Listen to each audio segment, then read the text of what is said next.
Il y a la porte. Bah quoi encore avec la porte? Hein? Bah, et qu'est-ce qu'il y a derrière cette porte? J'en sais rien. Tu sais pas. Tu gardes une porte et tu sais pas pourquoi.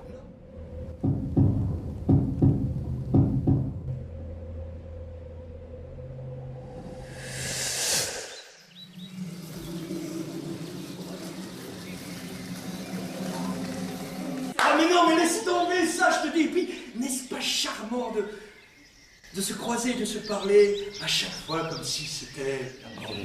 Je sais pas. Bon alors, amis. Amis.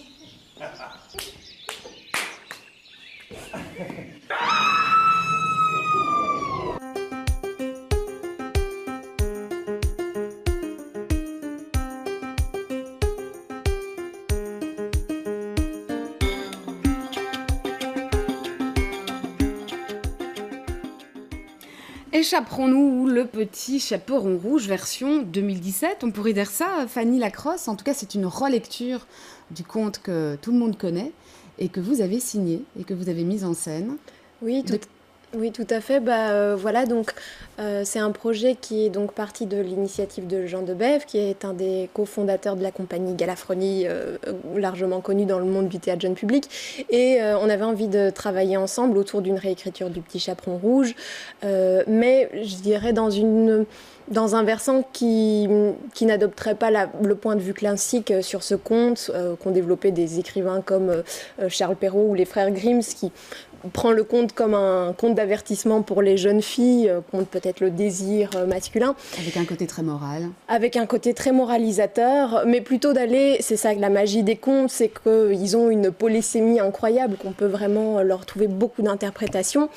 Et nous, on a été plutôt dans le sens de faire de ce conte une sorte de conte initiatique, qui nous permettent de présenter le Chaperon Rouge comme un personnage de l'émancipation, un enfant qui grandit, qui naît certes quelque part parce qu'on est tous quelque part. Mon père dit souvent on ne peut pas ne pas être l'enfant de ses parents, et c'est une phrase que j'aime beaucoup.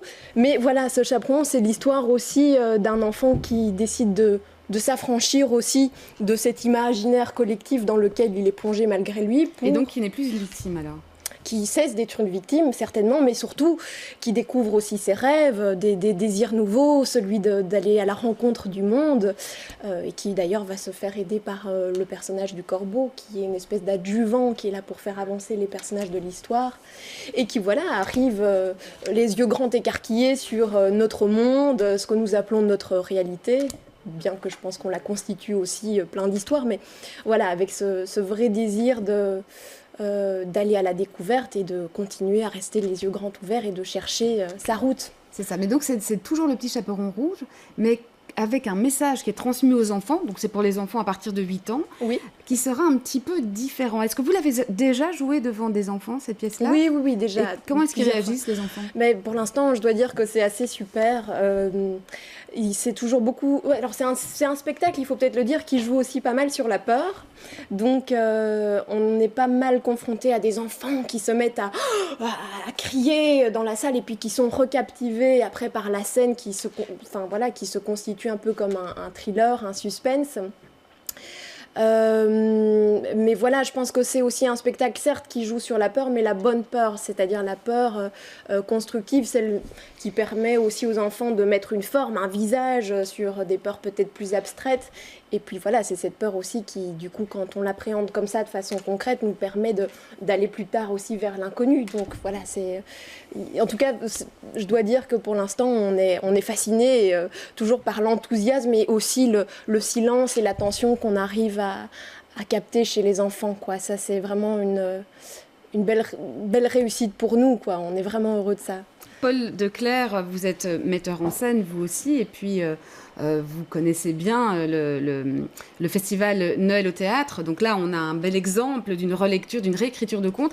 C'est ça aussi, Noël au théâtre. Ce sont des pièces qui évoluent, ou plutôt des histoires, des contes qui évoluent avec leur temps, avec leur époque. Je ne sais pas si c'est Noël au théâtre, mais ce sont des spectacles. En fait, Noël au théâtre, c'est un choix parmi toute une série de spectacles qui sont proposés par les compagnies de la Fédération Wallonie-Bruxelles en théâtre jeune public. Donc, le choix des spectacles se fait vraiment sur les dernières créations, les spectacles qui sont présentés à Huy. Il peut y avoir des chemins. Enfin, nous, on a 2 spectacles qui sont relativement proches. Je précise, je suis comédien sur ce spectacle-ci, pas metteur en scène. Donc sur le spectacle dont on va parler dans un instant, pas échapperons-nous. Voilà.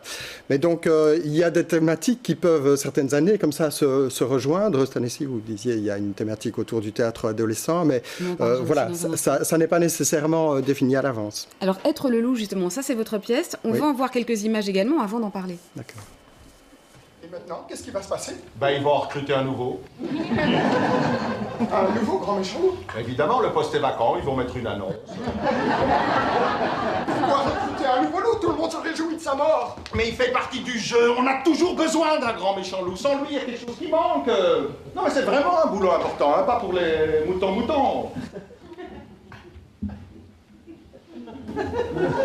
Je me demande si je vais pas postuler. Toi? Ouais. As-tu bien réfléchi? Toi, avec tes problèmes de digestion. Ma digestion s'est beaucoup améliorée. Oh tiens, depuis quand? Et tes dents? Qu'est-ce qu'elles ont, mes dents? Oh, tu t'en es pas mal plein ces derniers temps. Ben, j'ai mal ici, ben, j'ai mal là. Qu'est-ce qu'il va faire? Elle te fait souvent mal, c'est tout. Ah, comme tu veux, c'est ton problème. C'est sans doute un boulot fatigant. Et que vont dire les autres? Les autres. Je m'en fiche des autres. C'est sans doute bien payé et en plus amusant. Ça me changera. Et on te fournit la fourrure, c'est compris. Alors, Être le loup, là, vous tournez en dérision l'un des archétypes du conte, Paul Declercq. C'est une pièce qui est en fait un conte philosophique et il y a aussi des archétypes. En fait, les personnages sont des moutons la pièce commence avec l'annonce de la mort du loup. Et on annonce donc que le poste est vacant et un des moutons se décide à postuler. Donc c'est l'extrait qu'on a vu. Et donc ça parle en fait des rôles qu'on peut endosser, des rapports de pouvoir évidemment. Il y a vraiment le triangle du bourreau, de la victime et aussi du complice aidant relativement consentant. Et donc voilà, ça mélange toutes ces thématiques-là qui sont en fait toujours très très présentes à tous les niveaux de la vie, que ce soit en cours de récréation avec le dominant, le dominé, mais aussi à tous les niveaux, jusqu'au bureau, grand chef peut-être. Voilà. Et donc, justement, il y a plusieurs niveaux de lecture et chacun s'y retrouve, quoi. Les enfants, les parents, les jeunes. Ben, c'est ce qu'on espère. Nous, c'est une création relativement récente. Ce sera dans nos premières représentations publiques. Donc, on va encore tester ça. Oui. Alors, rapidement, parce qu'il nous reste malheureusement plus beaucoup de temps, je l'avais promis, justement, ce focus sur les ados. Oui. Pourquoi ?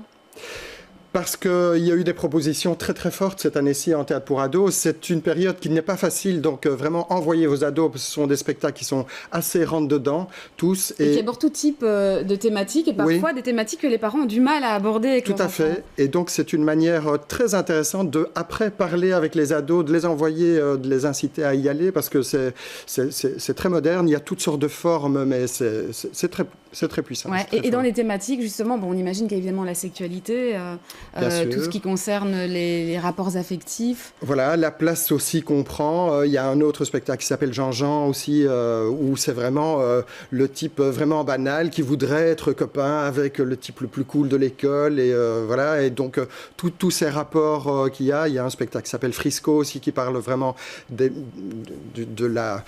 Enfin, c'est une histoire assez dure, avec une histoire de viol aussi. Donc, ce sont des thématiques qui sont très, très, très engagées, très rentre-dedans, mais avec un point de vue artistique très fort et un langage vraiment accessible directement aux ados. Donc vraiment, ce serait bien qu'ils aillent voir. Voilà, en tout cas, une belle proposition pour les fêtes, puisque les congés approchent. Merci en tout cas à tous les deux. C'est la fin de cette émission. Je vous souhaite à toutes et à tous de passer une excellente soirée et je vous retrouve demain pour la dernière de l'année.